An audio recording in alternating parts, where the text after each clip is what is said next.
do you determine or choose which crypto to go into, Kevin?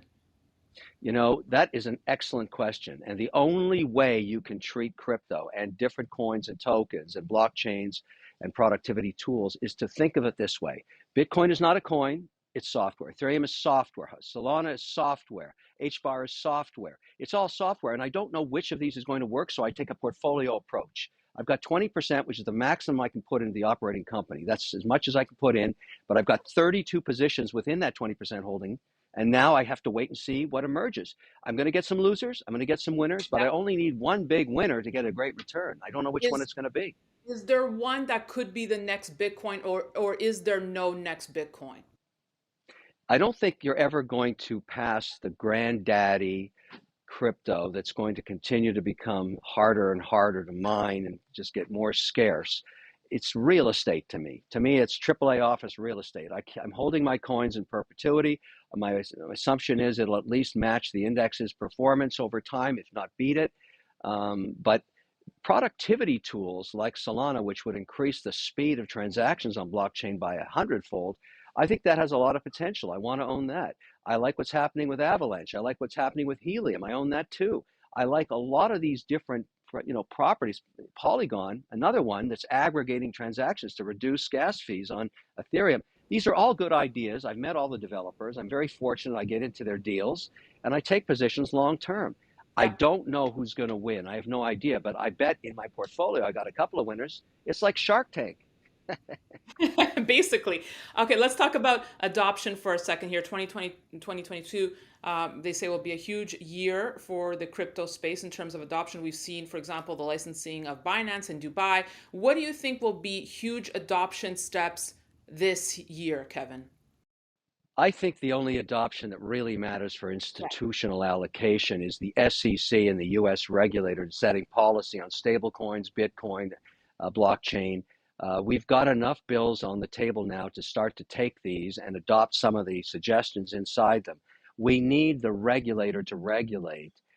It's great that these different jurisdictions are providing licenses. I mean, Canada was the first to grant a crypto exchange with a dealer broker attached to it and now it's trading in every province. I know that because WonderFi owns it. We bought BitBuy recently, but also countries like Argentina, Brazil, the United Arab Emirates through Abu Dhabi, the ADGM. These are institutions that are granting licenses, but the big one that is still the question mark out there is the SEC and the US regulator. We need that on board to get allocations of 1 to 3% in crypto assets in the pension institutional funds. And they're not going to do it until they see it. They're not going to ever go offside when BlackRock says you can't do it, and the regulator says you can't do it, and all the money managers won't do it, and there's no infrastructure to provide for the compliance departments, and the auditors won't even sign the statement. So we have a lot of work to do before this is going to become a major asset class,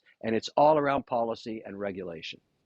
Final thoughts, Kevin. You said it. You're the keynote speaker in a few hours at Miami Bitcoin 2022. What's going to be your key message? Bring it home for us. Well, everybody wants to try and understand the 5 vector policies initiatives that have just emerged in the last 6 weeks. I've done a deep dive into it. I've read all of these bills. I'm going to give my personal opinion of what's going to happen, the good, the bad, and the ugly. And then, of course, because we're at a Bitcoin conference, there's no escaping this ESG issue on Bitcoin. We have to deal with it. And what I'm going to be talking about is institutional capital moving to the new model of sustainable energy. You know, proof of work, which is how you mine Bitcoin, is actually going to drive efficiency in energy sources. It's going to push us to get much more hydroelectricity. Most of the dams built in the United States in the last 100 years contemplated turbine inside them, contemplated hydroelectricity, but never installed the turbines. Now, capital like mine will go and find these dams that can get enough gigawatts out of there, and we'll pay to put the turbines in. That way we can avoid all this carbon audit issue, and that we can be clean miners. We'll be giving back to the communities as we generate electricity that was contemplated 50, 60, 100 years ago that was never installed. So here we have it. Bitcoin mining and data centers are driving innovation in power and energy that's sustainable. Kevin O'Leary, thank you so much for joining us and for being our eyes and ears down there in Miami. Have a great show. Good luck with the keynote.